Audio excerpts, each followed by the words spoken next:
I have seen the photos, and I think it's important to note that as we've moved into stage one, with new rules coming into effect, I think there's always a bit of confusion about which rules apply in which settings. I just won't be doing any social gatherings until we get into phase three, just to avoid any possible mistakes or misunderstandings. So I sincerely apologize again. I take full responsibility. Busted. Plain as day. We got him. Jason Kenney has been caught violating the COVID restrictions. Send in the SWAT team. It should be pretty easy for them to snag Jason Kenney and his buddies. They've been practicing arresting pastors across the province, so this really should be a cinch for them. And the government has been clear. People seen violating these restrictions over and over are to be made an example of. Clearly, of course, that's going to apply to government officials as well. Well, apparently not. Apparently, if you dare question Jason Kenney or imply that the United Conservative Party may have violated some rules, that the government of Alberta may not be following the restrictions that they themselves have set in place, senior members of Jason Kenney's staff will deride you on social media. Even the chief medical officer of this province of Alberta will go about denying that any violation took place. Check this out. I have seen the photos, and I think it's important to note that as we've moved into stage one, with new rules coming into effect, I think there's always a bit of confusion about which rules apply in which settings. Oh, my mistake. I guess we're supposed to understand that people make mistakes. Maybe the restrictions weren't entirely clear. Problematic. Or maybe it's that big government, Jason Kenney and his friends, enjoy the same immunity at the Sky Palace that pro-Palestine protests, big box stores, basically anywhere other than a Christian church gets. Maybe they're immune to these considerations, but problematic as that may be, I guess, sure, people make mistakes. Live and let live, right? At least Jason Kenney's apology was sincere. And so I want sincerely to apologize to my colleagues and to Albertans for letting you down, for not being more careful to scrupulously follow every aspect of the public health guidelines that we expect of everyone. Forgive me, perhaps the apology was not so sincere after all. In fact, it only came after significant backlash and even internal strife within his own United ostensibly, Conservative caucus. Extremely problematic that this apology bore no consequences. Normally, for the rest of us normal little peasants, if we're caught violating these rules, we get this big ticket. Worse yet, if you're caught gathering for worship, you're thrown in jail. But to ensure that this never happens again, fear not, Jason Kenney has a plan moving forward. And I just won't be doing any social gatherings until we get into phase three, just to avoid any possible mistakes or misunderstandings. So I sincerely apologize again. Well, that is so gracious. Jason Kenney's not going to have social gatherings until we're at least into the next phase of these lockdown restrictions. He's going to adhere to the same rules he's been forcing us to adhere to for, say, a year and a half now. So gracious of him to adhere to that restriction. I sincerely apologize again. I take full responsibility, and I hope to learn from this, as I say, in ensuring that we not be put in a position of violating the distance guidelines and the other important public health measures which remain in place until we get to phase three. And there you have it. Jason Kenney accepts full responsibility. He accepts full responsibility.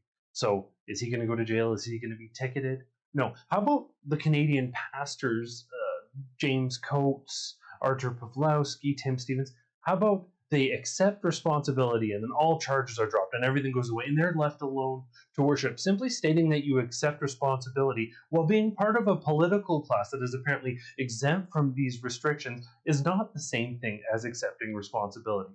It's absolutely ridiculous. I knew if we were doing this outdoor gathering in full public view, in the understanding that we were complying with the rules, and particularly given the 10-person outdoor gathering rule. So after a week of gaslighting and telling Albertans that they didn't see what they saw and rules weren't broken and this is all fine, So after almost a week of that denying the narrative, when things got so overblown that they clearly couldn't adhere to that narrative anymore, the news story was that they actually had this event outdoors on the Sky Palace patio in the name of transparency, because they want everybody to see how forthcoming they were. The level of arrogance to actually say that in a presser after lying for a week instead of just coming out and apologizing is unimaginable. Worse still, there was clearly a lot of scrutiny coming towards Jason Kenney. This was a mistake. This should have just been a contrite apology. But when Jason Kenney was asked how Albertans are supposed to adhere to these restrictions, when Jason Kenney and Tyler Shandro, the health minister, themselves cannot adhere to the restrictions, he offered the following response. Well, actually, he and I were seated more than 2 meters apart, but a couple of the 6 seats were closer than that.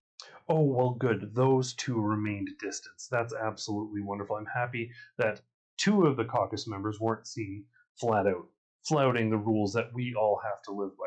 That's incredibly gracious of them. Surely, though, this must be the rare occasion, just a one-time incident where the rules were being broken. Obviously, Jason Kenney and Tyler Shandro wouldn't repeatedly be violating these restrictions that we're all being held to. That would be absolutely unthinkable, wouldn't it? People do their best. I don't think anybody's walked around for the past 16 months with a 2-meter yardstick. I find myself in lots of circumstances where I'm at gatherings and find myself less than 2 meters from people. Oh, I guess not. I guess this is a relatively common occurrence. In fact, the Daily Wire put out an article stating that he had violated these COVID restrictions at least 24 times at one dinner. Jason Kenney is a serial offender when it comes to breaking the restrictions that he is attempting to enforce on Albertans. I wonder how many tickets he's received so far. Kenney went on repeatedly stipulating that, well, this was an important, long work meeting. It was a gathering, and the reason they did it outside was to be safer. But he clarified repeatedly that this was a work meeting. They were on government business as elected representatives of you and I. So they were working. I don't know about you. Maybe your work's different. I'm not really allowed to drink when I'm on the job. I imagine most people aren't allowed to drink on the job. Are you?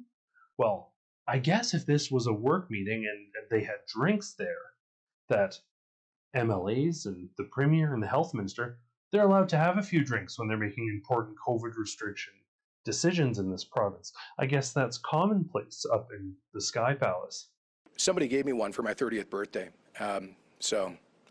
Oh, well, it was a birthday present. That makes perfect sense. That explains the bottle of booze on a table while government officials are having a meeting entirely. In fact, the fact that Jason Kenney clarified that it was a bottle of booze, a gift for his 30th birthday?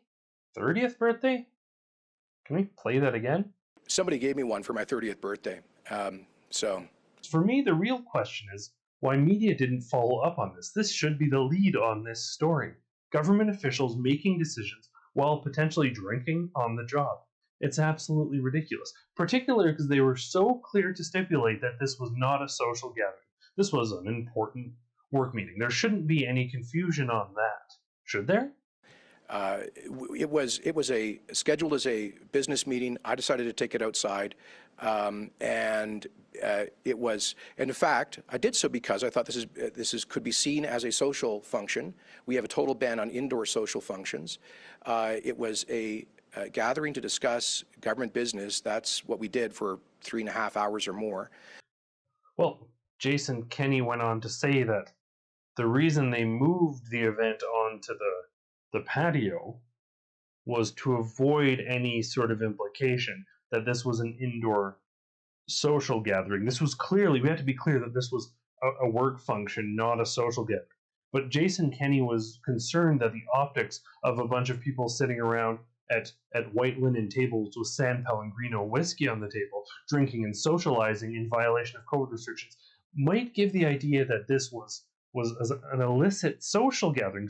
But it wasn't that. It wasn't that. We have to be clear. It was an outdoor gathering that was legal and fine, and the bottle of booze on the table was just a birthday present, so we don't have to be concerned about that whatsoever. And everything despite them accidentally moving a little bit too close to each other, is fine. It's all fine. Let's just leave it at that and move on with our lives. After repeated denials of any sort of wrongdoing for nearly a week, and then this repugnant, half-hearted apology full of excuses and explanations, even the mainstream media was getting sick. One journalist said the following. Premier, I don't like to call you out. But I think it's a question that deserves to be asked. It looks to me, in the totality of it, you knew last week you had broken the rules. You decided to gaslight the very people you represent. And that matters, because if you'll gaslight us on this, what else will you gaslight us on? So why did you gaslight us last week when you said that you did not break any health rules?